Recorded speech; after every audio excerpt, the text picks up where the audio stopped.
Bem-vindo ao Papo Espírita, a espiritualidade na sua vida. Muito bem-vindos ao Papo Espírita. Hoje o nosso tema é sobre o transtorno da personalidade narcísica, conhecido como narcisismo, sob a ótica da psicologia espírita da benfeitora Joana de Ângeles. Para isso, além da Miriam dos Anjos, a gente convidou Daniel Campos, que é psicólogo junguiano, trabalhador espírita. Tudo bem, Daniel? Tudo bom, Ana? Tudo bom? Como é que tá? Tudo bom, Miriam? Vamos conversar sobre um tema que está muito em moda, né, Daniel? A gente vê na internet, tem muita gente falando sobre narcisismo, mas vamos conversar sobre o que é essa personalidade narcísica. Eu fiz uma pequena pesquisa, né, e eu li que é um dos mais estudados pela psicanálise e pela psicologia junguiana. Estima-se que 0,5% da população em geral se enquadre nesse transtorno, sendo homens e mulheres em igual proporção. E segundo o DSM-5, que é o manual de diagnóstico utilizado pela psiquiatria, esse transtorno é descrito como padrão difuso de grandiosidade, necessidade de admiração, falta de empatia, fantasias de sucesso, acredita ser especial, é invejoso e tem comportamentos arrogantes e insolentes. Então, para que a gente não saia se autodiagnosticando ou diagnosticando o outro, né? A gente pergunta, quem são essas pessoas que sofrem desse transtorno e o que o mito de Narciso, né, tem a ver com esse nome que se deu para transtorno de personalidade narcísica? Eu queria agradecer mais uma vez de estar aqui com vocês, né? De vez ou outra eu venho aqui visitá-las. É um prazer. É sempre uma alegria muito grande com temas muito interessantes para que possamos fazer reflexões.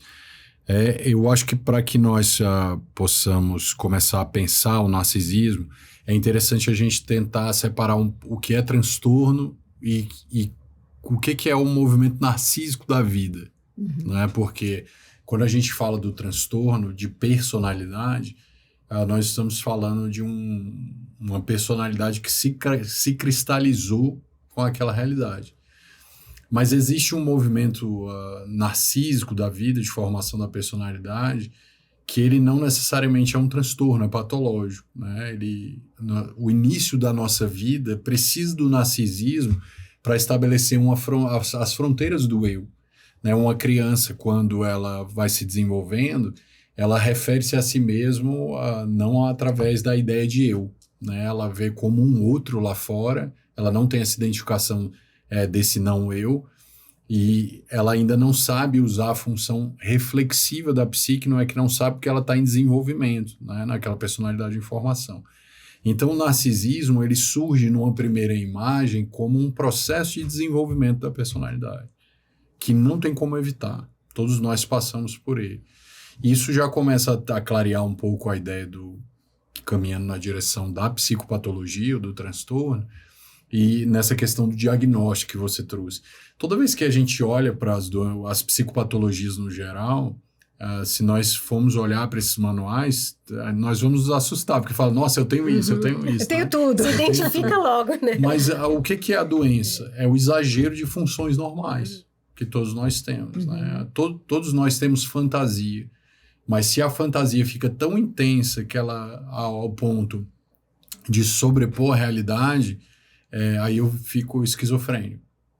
Né? Então essa fantasia me coloca, um excesso de fantasia vai me tomar e eu vou ficar preso dentro daquela realidade. Todos nós temos as nossas manias, né? As nossas pequenos rituais do dia a dia.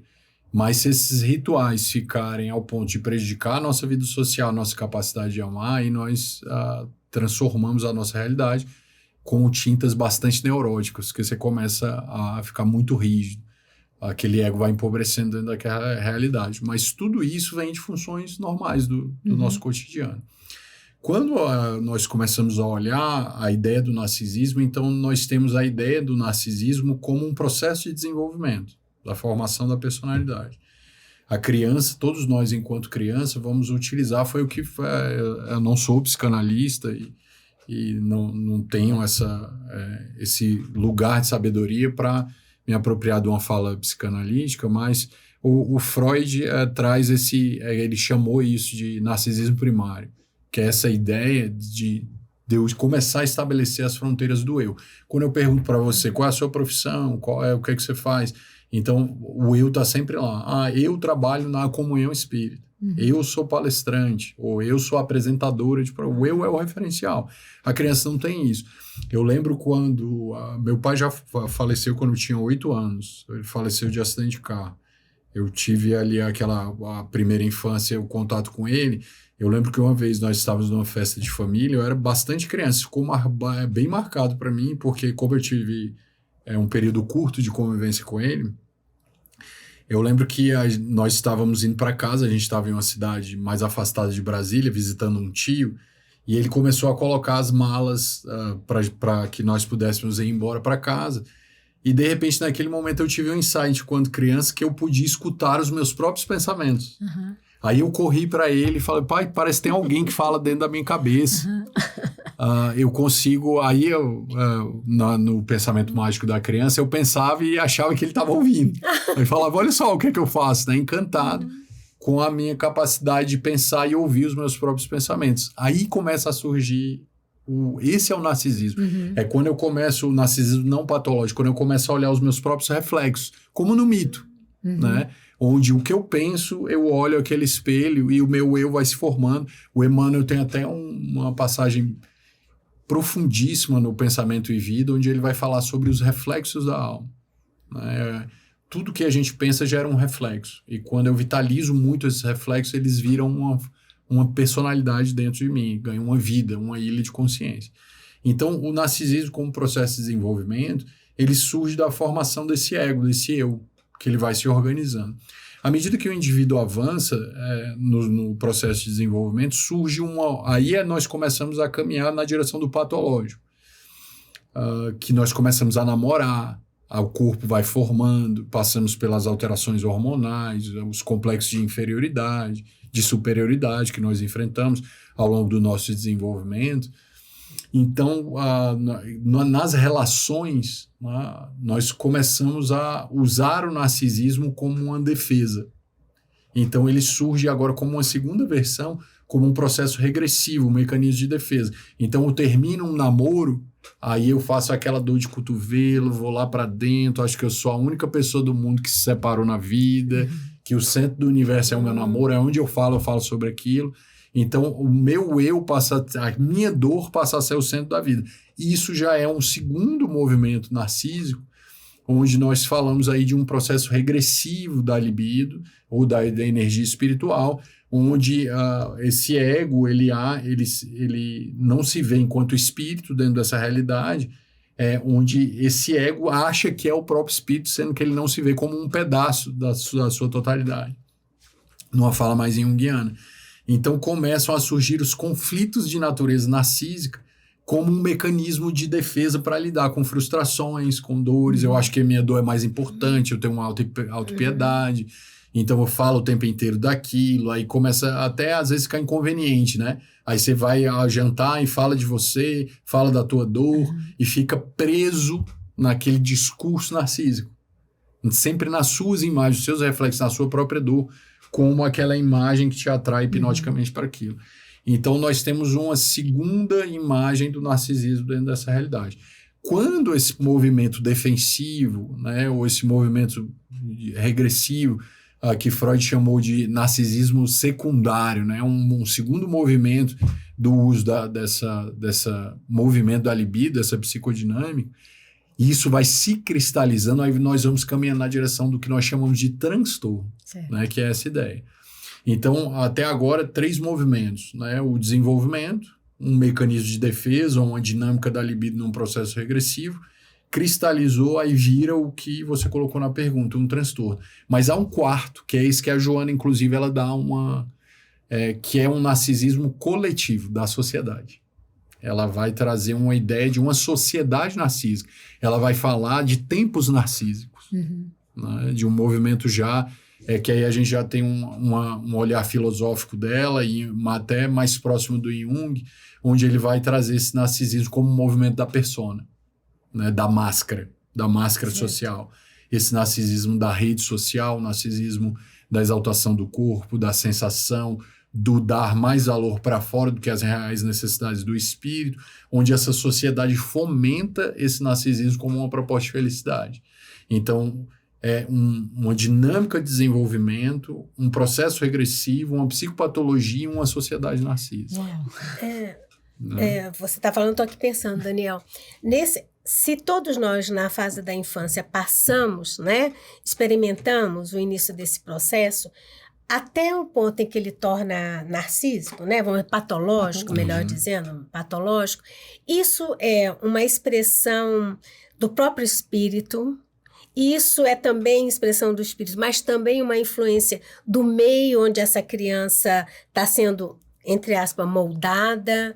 Eu queria entender assim, essa personalidade narcísica, patológica, ela vem com o espírito, ela é reforçada no meio, sabe? Eu queria só fazer um quadro mental melhor para me entender. Não é uma coisa ou outra, é uma coisa e outra. Né? Okay. Tudo isso você já tem uma alma sensível que não necessariamente você pode estar falando de algo de outra encarnação, pode ser um conflito narcisista que foi desenvolvido decorrente do contato com os genitores, com o sistema familiar, de toda aquela relação de um processo educacional que gerou conflitos internos muito profundos.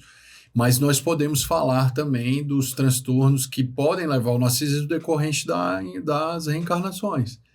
De você ter uma queda de poder, né, de outra vida, ser uma pessoa socialmente de destaque, e essa personalidade ela vira um complexo dentro do indivíduo. Na encarnação seguinte, ele destituído de toda aquela realidade social na qual ele estava inserido, essa personalidade ela pode voltar com essas tintas, né?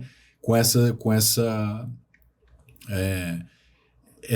dinâmica que vai conduzindo o indivíduo a conflitos inconscientes que são decorrência de outra encarnação.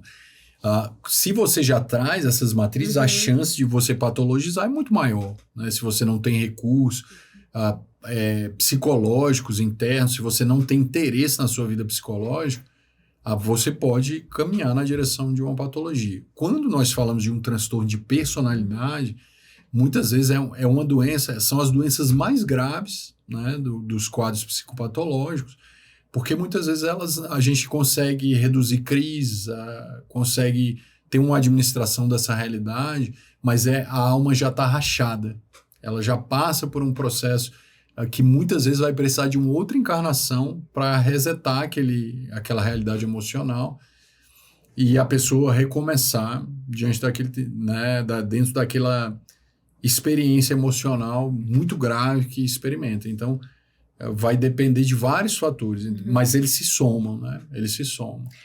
Essa descrição da patologia narcísica que eu dei aqui no início, ela é correta?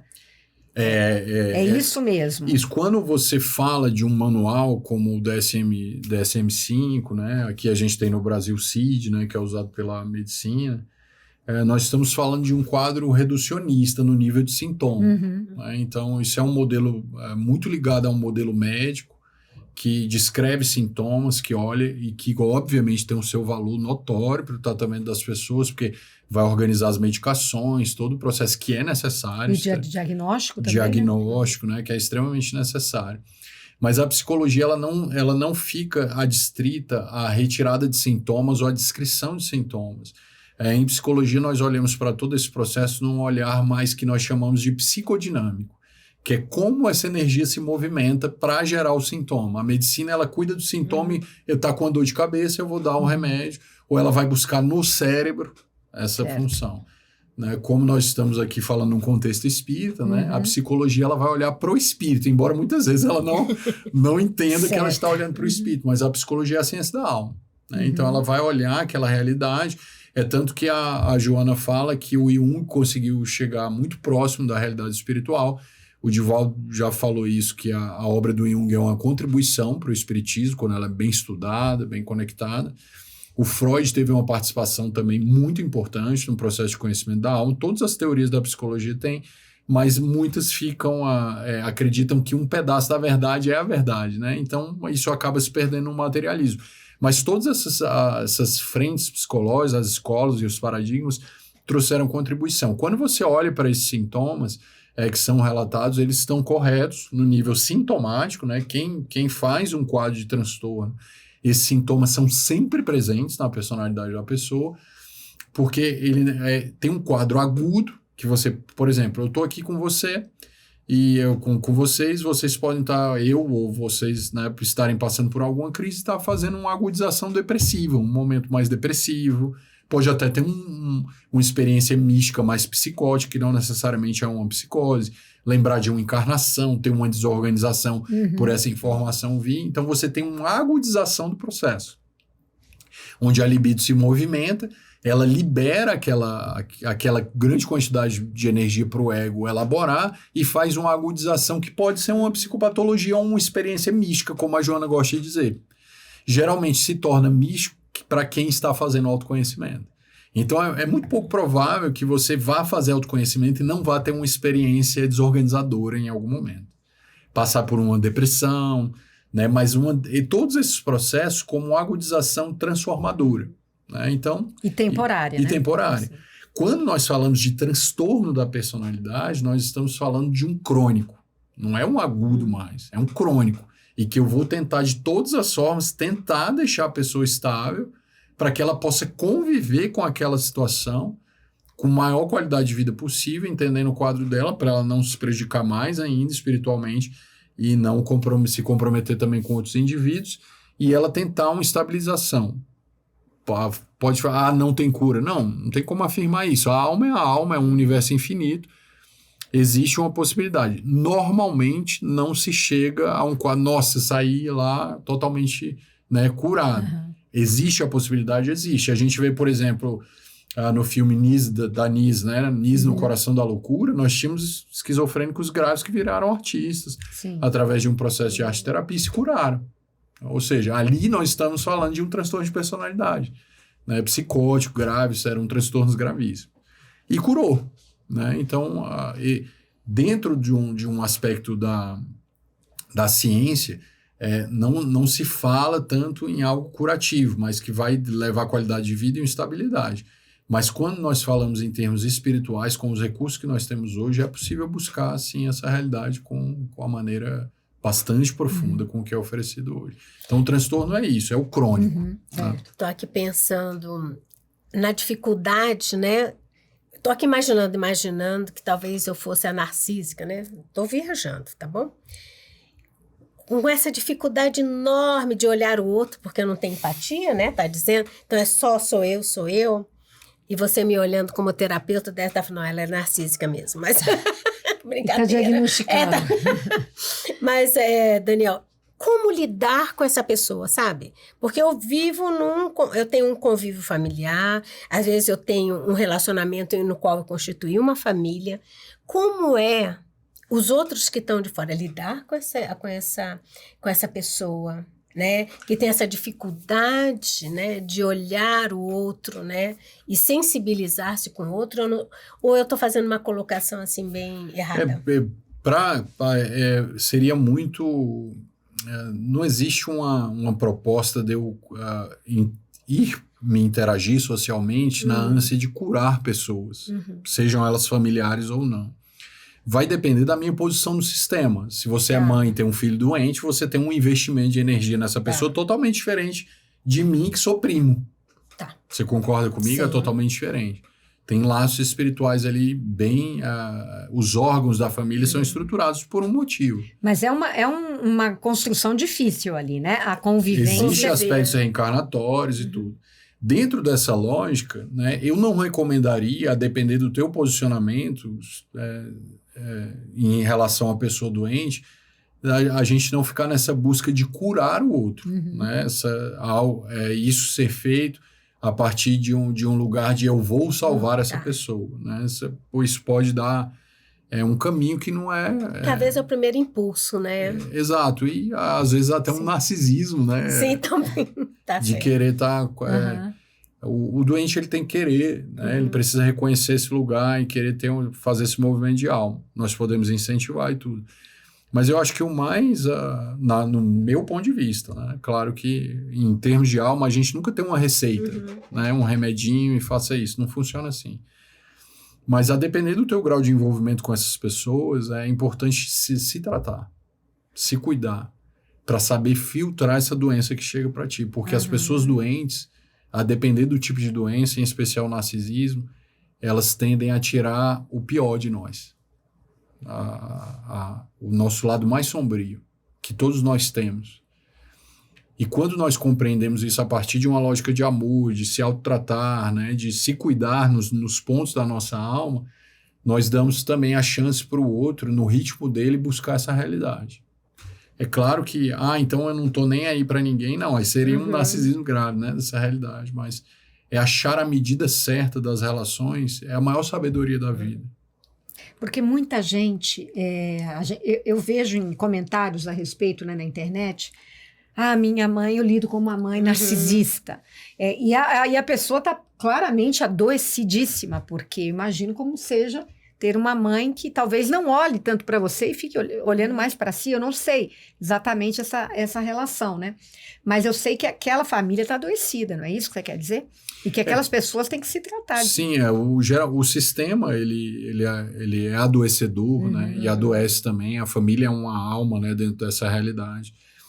Mas a buscar esse contato com os nossos parentes através do nosso autoconhecimento. Quando nós fazemos o nosso autoconhecimento, nós geramos consciência no sistema. Então, quando você faz autoconhecimento, você já vai, através de um processo psicoterápico profundo, já que você está no sistema patológico, né, onde circula essa patologia, você já vai ter grandes oportunidades de não alimentar a doença do outro dentro de uma dinâmica patológica, de não querer salvar o outro no tempo que não é o tempo da pessoa. Tá? Você saber ler isso e você também não adoecer, né, sendo muitas vezes tocado pela doença do outro. Quando você passa por um processo de autoconhecimento, quando você vai transformando a sua personalidade, isso tem um impacto direto no sistema familiar, porque você vai adotar um estilo de vida emocional, consciencial. Você vai buscar caminhos. E quando esse sistema arremessar a sombra na tua direção, tu vai ter essa capacidade de filtrar isso, e esse comportamento é curativo. Dá um exemplo. Cria um caso. Pode ser? De uma mãe narcisista. Cria assim. Só para que isso seja... No geral, né? Muitas vezes a gente vê isso em usuários de droga, onde os familiares são codependentes. Então, o tratamento da drogadição, que tem um certo narcisismo, né, de ficar encantado com o uso da substância, em termos psicodinâmicos, né? Muitas vezes os pais, eles vão alimentando inconscientemente aquele comportamento, né, financeiramente, emocionalmente, encobrindo o filho da responsabilidade daquela realidade. Então, não é uma doença que você trata a pessoa. Entendi. E com um só profissional. É muito difícil você curar uma pessoa, por exemplo, num quadro como esse, só indo para terapia. É possível? Mas não é o ideal. Então, ela precisa ir para o psicólogo, a família também precisa frequentar o Narcóticos Anônimos, tomar medicação, mudar toda a rede social da pessoa para que ela não interaja com outros usuários novamente, para que ela se blinde daquela realidade. Ou seja, é um contexto multidisciplinar e da rede de apoio da pessoa que tem um impacto geral. Quando você se autoconhece, você sai dessas relações completivas de eu gosto de apanhar e você gosta de bater e a gente é feliz nessa lógica patológica. Certo. Então, quando você quebra isso no sistema, isso gera consciência. Então, a energia de cura começa a circular. Essa pergunta que você faz é muito comum em todos os lugares que a gente vai. O que é que eu faço para ajudar a pessoa? Primeiro, essa pessoa quer ser ajudada, ela quer ser tratada, ela quer se tratar. Porque se ela não quer, acabou, né? Você que tem que se cuidar, né? Eu lembro desde da universidade que teve uma reunião dos professores da universidade que nós não receberíamos mais pacientes na clínica da universidade encaminhados obrigatoriamente pelos juízes, porque não faz terapia.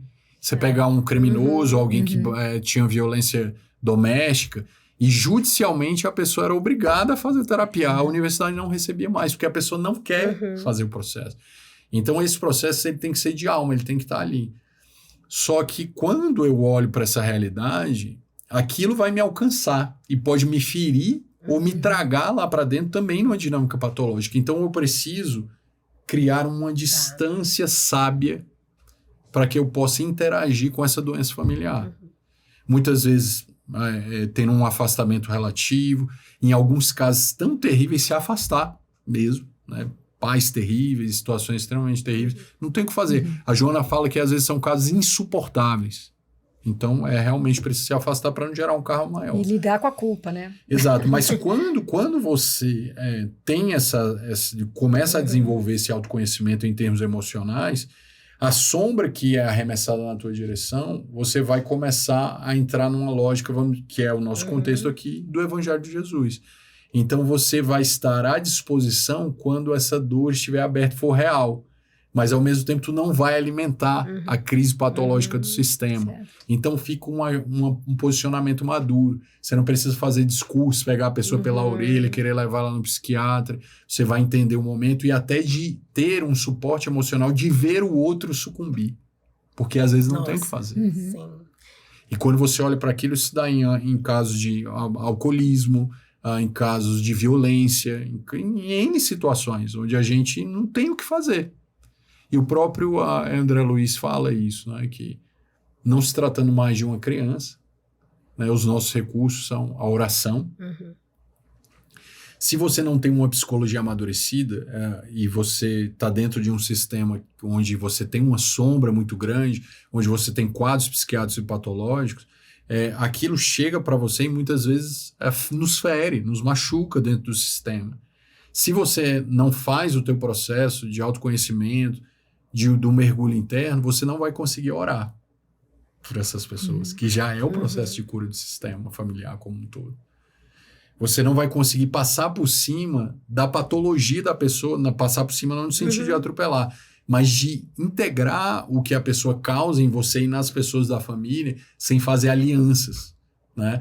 Por exemplo, fulano tem um sintoma narcísico que tratou meu filho assim, ou fez tal coisa, ou me maltratou. Como que eu passo por cima de uma patologia como essa se eu não estiver bem emocionalmente para poder... E é exatamente esse comportamento que vai começar a dar os primeiros choques nessa personalidade que tem uma ferida muito grande de amor.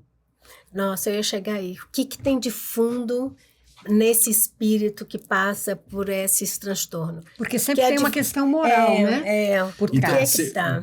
é um movimento perigoso, porque você tem uma queixa, você tem uma deflação, eu sou um coitado, ou de uma importância muito grande.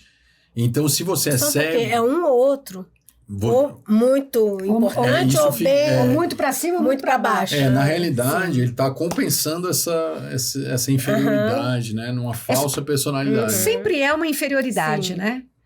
Que pode se transmutar, digamos, aparecer como uma superioridade. Não? É um processo compensatório onde nós temos um complexo de inferioridade, uma deflação, uma autoimagem muito deformada, e nós criamos uma imagem compensatória de superimportância, de poder, de buscar direitos que nós não construímos ao longo da vida merecer.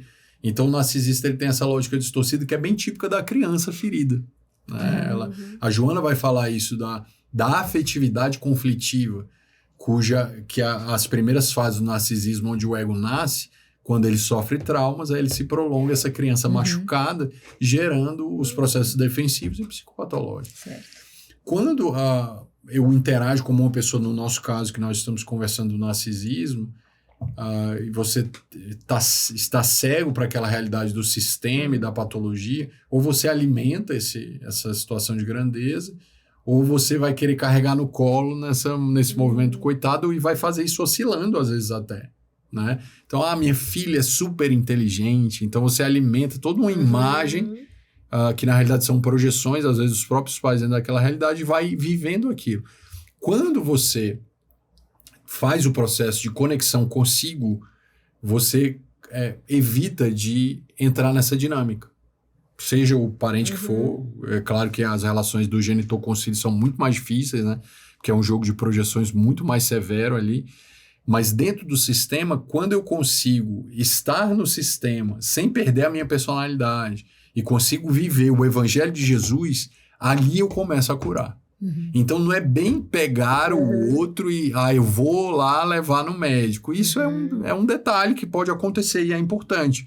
Mas mais do que isso, é você introjetar essa saúde dentro da sua alma. Mas isso é um envolvimento, né? Porque uma coisa é eu detectar que aquela pessoa sofre de um transtorno. Vai para psicólogo, vai para psiquiatra. Mas eu não me envolvo com aquilo.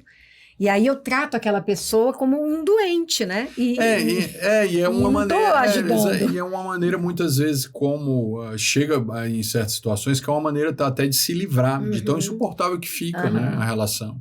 E ou interna, ou retira do convívio, ou tenta isolar, e realmente fica insuportável.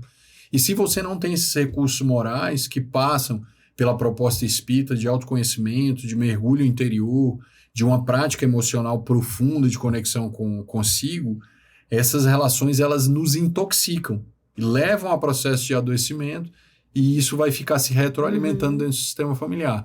Quando você adota uma postura a partir de uma lógica de autoconhecimento, aquela sombra chega a você consegue de alguma forma não atuar a partir do que ela ativa em termos de sombra em você e devolve em amor. E isso vai começar a acender uma luzinha não só no doente, mas em todo o sistema familiar. Então, não é tanto eu ir ao outro para curá-lo, né? Mas eu ir ao outro a partir da minha própria cura, do meu processo de transformação, da minha realidade. E interagindo a partir dessa lógica de amor, eu consigo gerar uma transformação. E, Daniel, é possível que a própria pessoa que sofra desse transtorno, ela identifique isso em si e procure ajuda? Hoje, qualquer indivíduo, né, que se perceba com dificuldades sociais, de interação, porque o narcisismo ele vai afetar muito as relações, né?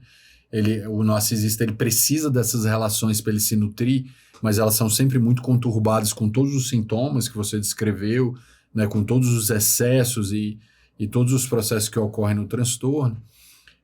E à medida que o indivíduo vai sofrendo com isso, esse sofrimento é um sinal de alerta. Pode levá-lo a buscar ajuda, exatamente. Né? Então, hoje nós temos, na área da psicologia, especialistas em diagnóstico, onde você pode passar por uma bateria de exames e detectar de alguma forma se você tem algum tipo de transtorno, algum tipo de psicopatologia. Você tem um psiquiatra, né, para fazer os exames.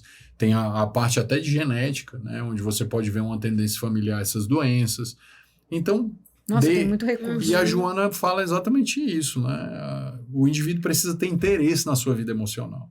Buscar essa realidade a partir de uma lógica no qual ele perceba que a nossa missão é cuidar dessa alma nessa vida, né? E não necessariamente comprar coisas e viver para esse exterior, que é a proposta do narcisismo social que a Joana traz, dos tempos narcísicos, né?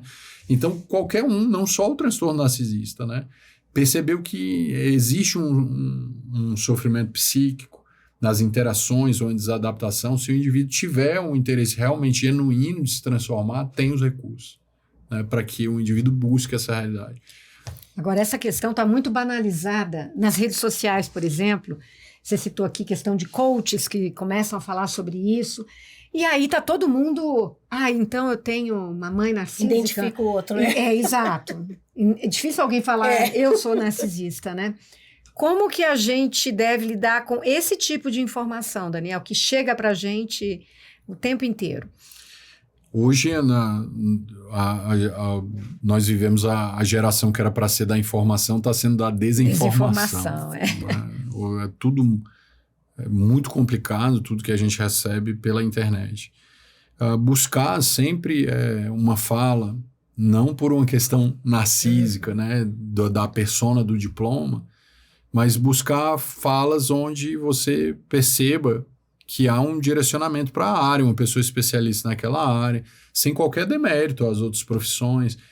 Mas, por exemplo, eu posso ser psicanalista e não ser psicólogo, né? Mas é uma pessoa que se dedicou a olhar aquilo, então tem uma ética para falar sobre isso, tem um olhar cuidadoso, e que as pessoas que passaram, né, por um treinamento, que olharam para isso, a dor do outro, vê a importância disso, não banalizar esse discurso, né? Então, tomar muito cuidado, né, com as fontes, né, onde aquilo chega, quem que está falando dentro daquela realidade, e tentar buscar essa legitimação a partir do conhecimento científico e espiritual, né? Que é o nosso norte, né? E que valida o nosso comportamento, as nossas análises.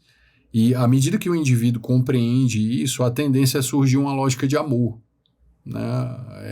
É uma outra proposta, né? Não é algo igual você falou, né? De eu ir para uma rede social e ficar falando da minha mãe, sem uma análise profunda a respeito da emocionalidade do e como um outro, vitimismo também, né? Eu sou vítima desse comportamento, desse transtorno, e isso acabou com a minha vida. É exatamente o contrário do que você está falando da proposta, né? Uma proposta de aprendizado. Exato, e muitas próprio, vezes a gente passa por essa fase, né, da tecnologia muito intensa, tem também gerado conhecimentos muito rasos em muitas áreas. Superficial. Né? Muito superficiais. E muitas vezes, para que as pessoas chegassem a um estudo sobre essas doenças, isso levou anos, né? E até para que você tenha um diagnóstico de uma pessoa assim, isso é algo muito sério. Né? Até os profissionais da área, né? A gente não sai fazendo diagnóstico, dando carimbo Checklist de doenças, né? Existe um princípio dentro da psicologia que rege o diagnóstico, que a gente fala que o diagnóstico psicológico ele é flutuante. Né? Por exemplo, você vai fazer um teste para tirar um porte de arma, por exemplo, não é muito a nossa energia, mas você faz um teste e naquele momento você está apto a manusear uma arma. Mas pode ser que na semana seguinte você sofra um trauma, então, e tua psique muda e você, né, possa surtar e usar aquilo de maneira equivocada. Então, naquele momento, você está bem, mas no outro dia pode não estar. Então, psicologicamente, isso tem que olhar com muito cuidado. Fora que são doenças muito estigmatizantes, né? São situações que podem, que estão ligadas, por exemplo, à aposentadoria compulsória, determinadas doenças. Então, a pessoa vai deixar de trabalhar se ela tiver um diagnóstico como esse. Um diagnóstico de esquizofrenia. A maioria dos transtornos de personalidade são extremamente incapacitantes da vida funcional da pessoa. A pessoa não consegue viver em grupo, ela não consegue ter uma vida funcional ao ponto de ter um trabalho, de casar, namorar. Às vezes isso fica prejudicado. Claro que não é sempre, mas em alguns casos sim. Então é algo muito sério, que não deve ser banalizado, né, com campanhas, com falas superficiais, com posturas que, né, de conhecimentos de sites. Outro né? dia mesmo estava ouvindo uma propaganda no Instagram, como acabar com a conversa, né, de um narcisista. Como, acabar com a conversa que o narcisista está tentando vender para você. Então, são coisas assim que as pessoas às vezes se pegam naquilo. Essa é a minha situação, vou aprender essa técnica aqui. E isso é extremamente errado, né? É uma lógica muito mais profunda. Né? Ninguém sai dando receitas, né? A revelia para interagir com essa realidade. São transtornos espirituais muito complexos, que exigem anos, não só se você faz parte de um sistema, você se tratar e se cuidar para você entender esse processo e mudar a sua afetividade, anos de dedicação, de investimento às vezes financeiro, para que você cuide dessa realidade. Então, não é algo que se banalize e trate, até mesmo porque essas pessoas elas precisam ser tratadas com ética, com respeito, elas precisam ser tratadas com amor. Né? E porque é justamente a partir dessa lógica que nós vamos conseguir curar. Então, quando nós nos comportamos a partir de uma lógica de amor, nós geramos cura nos sistemas que nós estamos vivenciando. É o nosso comportamento que vai levar a essa realidade. Então, existem pessoas na sociedade próprias para isso, o psiquiatra, o psicólogo, e nós, na condição de integrantes dos nossos sistemas que nós participamos, a nossa realidade não é se eu vou fazer um autoconhecimento narcísico para virar um guru, não é essa a ideia. É de, a partir da minha lógica de auto-amor, a doença do outro que me chega, ela não vai tirar o pior de mim.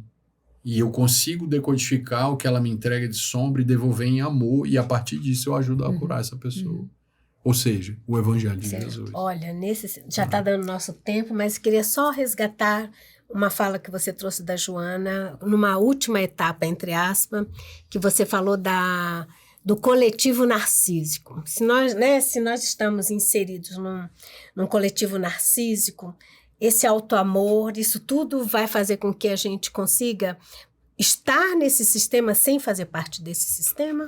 Sim, porque vai gerar o autoconhecimento, ele vai gerar uma desidentificação dessa realidade coletiva, né? Onde, numa fala, né, bem junguiana, essa máscara proposta pela sociedade, ela não nutre os nossos reais valores espirituais. Ela tem muitos valores importantes, que merecem ser ouvidos, que merecem ser vivenciados em termos de saúde, de autocuidado, de automaternagem, autopaternagem, como uma proposta de vida, mas ela não pode ser só isso, né? Essa imagem, ela que é pregada desses tempos narcísicos, ela é baseada num medo do pós-guerra, dos grandes empresários, e que criaram esse eu de consumo com medo de perderem as suas fortunas. Então, ter as coisas como numa proposta narcisista dessa imagem superficial do viver, dos tempos narcísicos, por trás existe um medo muito grande de olhar para si mesmo. Certo, né? exato. O medo de perder. Né? E esse narcisismo, ele é compensatório a toda essa fragilidade de tocar e ser tocado, porque o Narciso é assim. O Narciso, ele era tão bonito que ninguém era suficiente para ele, né? Ele não conseguia amar, ele não conseguia se relacionar. Então, é totalmente incompatível com a proposta de Jesus. Né? Como que a partir desse lugar, eu vou amar o outro? Né? A patologia, ela impede isso. A minha dinâmica narcísica, ela me impede de viver a proposta de Jesus, que é a proposta na direção da saúde real. Então, se eu só olho para mim, se o meu mundo interno é o mais importante, né, se eu busco a minha satisfação, um olhar nessa direção, isso vai caminhar contrário a uma proposta de autoconhecimento, dessa consciência de amor, que é, eu vou estar bem se eu me tornar um canal para que eu possa servir. Isso. Para que eu possa entregar. E quando essa água me passa, ela me cura e me faz bem. Só dela me atravessar, essa água divina, né, que me atravessa. Então eu mato a sede, né, e quando eu mato a sede, eu não fico com sede, porque eu sou o cano. Né? Sou o cano, é então, ótimo. A água tá me atravessando, então pode vir beber. Eu viro a fonte. Né? Então aquilo me atravessa e aquilo já é o próprio bem-estar. E todos esses transtornos, eles são incompatíveis com a proposta do Evangelho, porque eles são feridas de amor que se prolongaram ao longo das múltiplas existências ou na existência atual e que viraram fístulas na alma e se infeccionaram na alma. E ao ponto de gerar amputações na alma, que são os transtornos de personalidade. Uma vez amputado, eu vou precisar ter uma nova experiência egóica, num corpo novo, para curar totalmente essa realidade.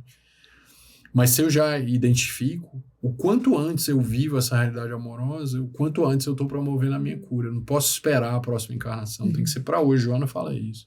Faz hoje, enquanto tem condições. E quando eu busco isso, a partir dessa lógica de amor, entendendo que esse amor é um processo de cura, o autoconhecimento nos permite fazer esse movimento do amar a si mesmo, para que eu possa receber a sombra da vida, né? sem descambar para a rebeldia, para a revolta, para o suicídio, para a toxicomania, para os transtornos de personalidade.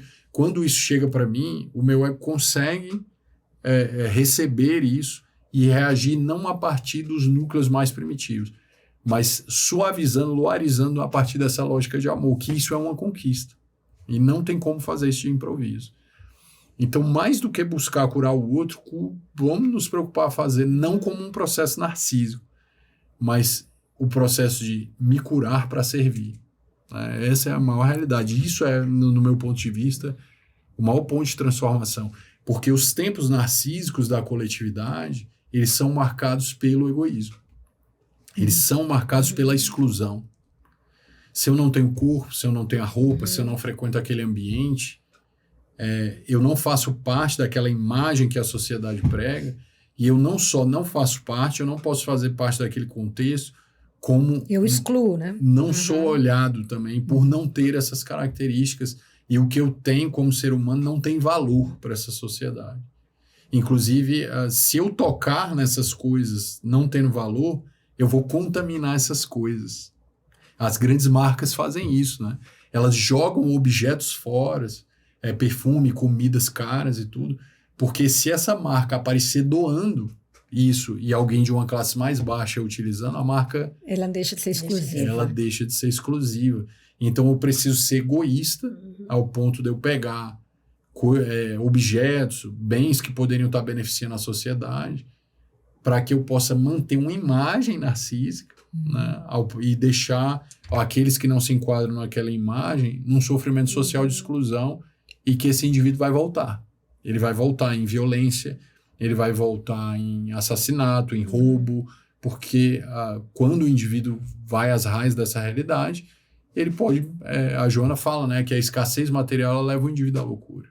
Então, todo aquele lado primitivo vem à tona, inclusive para as personalidades mais fracas. Então, esses tempos narcísicos, eles alimentam um egoísmo e alimentam também toda essa sombra de exclusão social que é totalmente incompatível com a proposta de Jesus. Totalmente. Por isso que ela dá uma fala muito forte para isso, de como nós não estamos preparados em termos sociais para viver a realidade. Exato, Então, cada um que tem que se preparar individualmente para a gente poder fazer essa transformação. Exatamente. Você ampliou muito, Daniel, a gente infelizmente terminou o tempo, mas você ampliou muito essa questão, né? Porque na hora que você amplia para a sociedade, a gente começa a reconhecer os tempos em que a gente está vivendo, né? E como a gente deve trabalhar para que a gente não seja tragado por isso e não sofra os prejuízos de tudo que a gente vê, né? Isso não é agora, claro, isso é um movimento da humanidade, mas eu acho que nunca esteve tão claro para nós, né? Não sei. Pelo menos para nós aqui, né, Daniel? Sim, e todo esse movimento da tecnologia, né, das redes sociais, enaltecendo, né, muito o externo, valorizando, onde muitas vezes os aspectos da alma eles são vistos de maneira desqualificada, ou sempre a partir de uma fala de queixa ou de vítima, como no caso você, ou de técnicas, né, como se tivessem receitas para isso. As nossas reais necessidades, elas não são satisfeitas e elas voltam em doença. A alma, ela nunca se acalma quando ela não encontra o amor. Ela busca o amor a todo tempo, em todos os reinos. E quando nós não satisfazemos com a alimentação amorosa necessária para a alma, esses pontos que precisavam ser nutridos, eles voltam e eles se impõem sobre a consciência em forma de patologia, de doença física, para que a alma se reconecte com ela. E o narcisismo é uma perda de conexão espiritual consigo mesmo, onde há uma fixação do eu, de uma maneira muito profunda, e o eu se separa da sua essência, enquanto alma. Em todos os níveis, né? Buscando um excesso de um processo autocentrado que desconecta esse ego do self, no conceito junguiano. E isso leva à morte da alma, né? Então, o resultado dessa realidade só pode ser reconectado através de uma lógica de amor. Quando isso não é alcançado, a patologia precisa acontecer para gerar a reconexão. Certo. Ela tem um motivo para estar ali. Ela tem um motivo. Sim. Exatamente. Perfeito. Pena que a gente tem que terminar, né, Miriam? Então, tivemos uma aula maravilhosa aqui. Sim. Daniel, muito obrigada. Mais uma vez pela sua participação. Você já esteve aqui com a gente várias vezes. Quem nos assiste, com certeza, conhece Daniel aqui conosco. Procurem na nossa playlist. Temos uns 10 programas de diversos temas, sempre nesse viés psicológico, afinal, é um psicólogo junguiano, está sempre colaborando com a gente, e nós fazemos um curso de Joana de Ângeles com ele, e é um divisor de águas para nós, né, Miriam? Vamos fazer a propaganda aqui. Muito. Então, muito obrigada a todos vocês que nos assistiram. A gente vai ao ar às quintas, 18h45, na TV Comunhão. Inscreva-se no canal, acompanhe a nossa playlist, dê seu like, seu comentário, é muito importante que você compartilhe esse conteúdo. Muito obrigada e até a próxima.